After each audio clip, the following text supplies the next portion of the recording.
সম্মানিত ভিউয়ার্স, আজকে এমন একটি বিষয় নিয়ে আলোচনা করব যে বিষয় থেকে বিসিএস প্রিলিমিনারি, প্রাইমারি, নিবন্ধন সহ বিভিন্ন সরকারি পরীক্ষায় প্রশ্ন এসে থাকে। আজকের ভিডিওটি, যদি আপনি চাকরির প্রত্যাশী হন, আজকের ভিডিওটি আপনার জন্য শুরু থেকে শেষ পর্যন্ত দেখার জন্য অনুরোধ করছি। আজকের ভিডিওতে থাকছে ফকির সন্ন্যাসী আন্দোলন, চাকমা বিদ্রোহ, তিতিমুরের আন্দোলন, ফরাইজি আন্দোলন, সাঁওতাল বিদ্রোহ, নীল বিদ্রোহ সহ 1857 সালের মহা অভ্যুত্থান। চলুন শুরু করা যাক আজকের ভিডিওটি। ফকির সন্ন্যাসী, please subscribe my YouTube channel. চলুন শুরু করা যাক আজকের ভিডিওটি। ফকির সন্ন্যাসী আন্দোলন। ইস্ট ইন্ডিয়া কোম্পানির ক্ষমতা লাভের পর সর্বপ্রথম যে বিদ্রোহ সংগঠিত হয়েছিল তা ইতিহাসে ফকির বিদ্রোহ নামে পরিচিত। ফকিররা 1760 থেকে 1800 সাল পর্যন্ত উত্তরবঙ্গ ও পশ্চিমবঙ্গ এবং বিহারের বিভিন্ন স্থানে বিদ্রোহ করেছিল। ফকিরদের সাথে সন্ন্যাসীরা ঐক্যবদ্ধ হয়েছিলেন এবং কোম্পানির বিরুদ্ধে বিদ্রোহ করেছিলেন। ফকির আন্দোলনের নেতা ছিলেন মজনু শাহ, মুসা শাহ, চেরাগ আলী, ভবানী পাঠক, নূর আল দিন, পীতাম্বর প্রমুখ। মজনু শাহের নেতৃত্বে ফকিরগণ রাজশাহী, বগুড়া, পাবনা, ময়মনসিংহ, রংপুর, দিনাজপুর, ঢাকা ইংরেজ বিরোধী তৎপরতা শুরু করে। মজনু শাহের মৃত্যুর পর যোগ্য নেতৃত্বের অভাবে ফকির আন্দোলন স্থগিত হয়ে যায়। চাকমা বিদ্রোহ 1760 সালে চট্টগ্রাম জেলা ইস্ট ইন্ডিয়া কোম্পানির অধীনে আসে। 1761 সন থেকে নতুন কোম্পানি সরকার বারবার রাজস্বের পরিমাণ বৃদ্ধি করতে থাকে। 1776 সালে রাজস্বের হার আরও বৃদ্ধি করা হলে চাকমা রাজা জোয়ান বক্সের সম্মতিক্রমে প্রধান নায়েব রানু খান কোম্পানির বিরুদ্ধে বিদ্রোহ ঘোষণা করে। রানু খানকে দমন করতে কোম্পানি বারবার সৈন্য প্রেরণ করে, কিন্তু প্রত্যেকবার কোম্পানিকে ব্যর্থ হয়ে ফিরে আসতে হয়। অবশেষে কোম্পানি ক্লান্ত হয়ে 1789 সালে চাকমা রাজার সাথে সন্ধি স্থাপন করে। তিতুমিরের আন্দোলন। তিতুমির 1782 সালে পশ্চিমবঙ্গের 24 পরগনা জেলায় জন্মগ্রহণ করেন। প্রকৃত নাম মীর নিসার আলী। ওয়াহাবি আন্দোলনের সূত্র ধরে তিতুমির প্রথম বারাসতে ইংরেজদের বিরুদ্ধে বিদ্রোহ ঘোষণা করে। বারাসতের বিদ্রোহের পর তিতুমির ইংরেজদের সাথে যুদ্ধ অনিবার্য বুঝতে পেরে নারিকেলবাড়িয়ায় 1831 সালে বাঁশের কেল্লা নির্মাণ করেন। 1831 সালের 19 নভেম্বর ভীষণ যুদ্ধ হয়। ইংরেজ কামান ও গুলাগুলিতে বাঁশের কেল্লা চূর্ণ বিচূর্ণ হয়।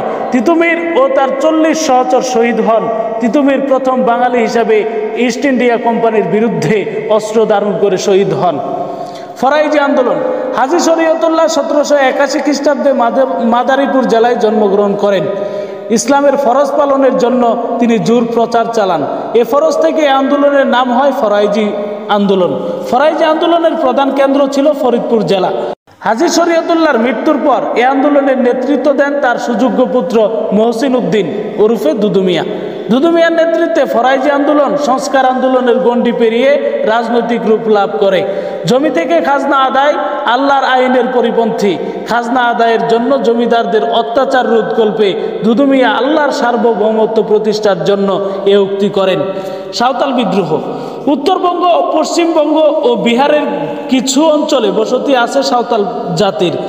1855 সালের 30 জুন সিধু ও কানুর ডাকে সাঁওতালরা স্বাধীন সাঁওতাল রাজ্য প্রতিষ্ঠার শপথ নেয়। ওই দিনই তারা ব্রিটিশ সরকার, জমিদার ও মহাজন শ্রেণীর বিরুদ্ধে বিদ্রোহ ঘোষণা করে। এজন্য প্রতি বছর 30 জুন সাঁওতাল বিদ্রোহ দিবস হিসেবে পালিত হয়। নীল বিদ্রোহ। 1859 খ্রিস্টাব্দে নদিয়া জেলার কুষ্টিয়ায় মহকুমার ও যশোর জেলায় এ আন্দোলনের সূচনা হয়। দ্রুত এ আন্দোলন ফরিদপুর, পাবনা, রাজশাহী, মালদহ, বারাসত প্রভৃতি স্থানে ছড়িয়ে পড়ে। আন্দোলনের মুখে ইংরেজ সরকার 1861 সালে নীল কমিশন গঠন করে। কমিশনের রিপোর্টের ভিত্তিতে সরকার একটি আইন দ্বারা ঘোষণা করে যে নীলকররা বলপূর্বক চাষিদের নীল চাষে বাধ্য করতে পারবে না এবং সেটা করলে আইনত দণ্ডনীয় হবে। এই আইন পাশের পর 1862 সালে নীল বিদ্রোহের অবসান হয়। এই বিদ্রোহের ফলে এদেশে নীল শিল্প ধ্বংস হয়ে যায় এবং বাংলার নীলকরেরা তাদের কুটি ছেড়ে পালিয়ে যেতে বাধ্য হয়। 1857 সালের মহা অভ্যুত্থান। 1853 সালে এনফিল্ড নামক এক প্রকার বন্দুকের ব্যবহার শুরু হয়। এ বন্দুকের কার্তুজ দাঁত দিয়ে কেটে বন্দুকে ব্যবহার করতে হয়। গুজব রটে যে এ কার্তুজ শূকরের ও গরুর চর্বি দিয়ে তৈরি। হিন্দু ও মুসলমান সিপাহীদের মনে বদ্ধমূল ধারণা হয়েছিল তাদের ধর্ম বিনষ্ট করে দেওয়ার জন্য ইংরেজ সরকার এই কার্তুজ প্রচলন করে। এ কারণে সিপাহী বিদ্রোহ শুরু হয় 1857 সালের 29শে মার্চ পশ্চিমবঙ্গের ব্যারাকপুরে সিপাহী মঙ্গল পাণ্ডে কার্তুজ ব্যবহারের অস্বীকৃতি জানান এবং তার ঊর্ধ্বতন কর্মকর্তাকে আক্রমণ করেন। 8 এপ্রিল মঙ্গল পাণ্ডেকে ফাঁসি দেওয়া হয়। 10 মে মিরাটের সৈন্যরা প্রথম বিদ্রোহ শুরু করে। ক্রমে বিদ্রোহ বহরমপুর, ঝাঁসি, বেরেলি, অযোধ্যা, রাহিলাখণ্ড, কানপুরে ছড়িয়ে পড়ে। সিপাহীদের এই বিদ্রোহে ভারতবর্ষের বিভিন্ন অঞ্চলের শাসকেরা যোগ দেয়।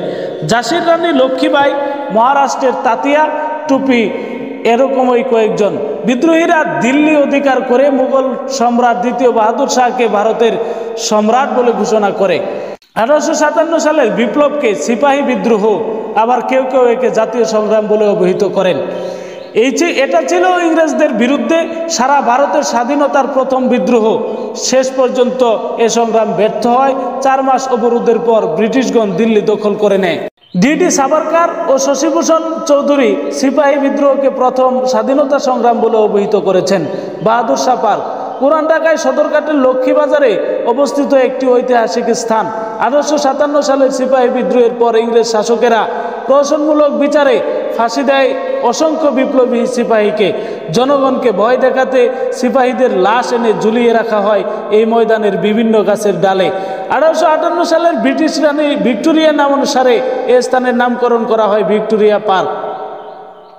1957 সালে সিপাহী বিদ্রোহের শতবার্ষিকী উপলক্ষে সিপাহী বিদ্রোহের নেতৃত্ব দানকারী মুঘল সম্রাট দ্বিতীয় বাহাদুর শাহের নামানুসারে পার্কের নামকরণ করা হয় বাহাদুর শাহ পার্ক।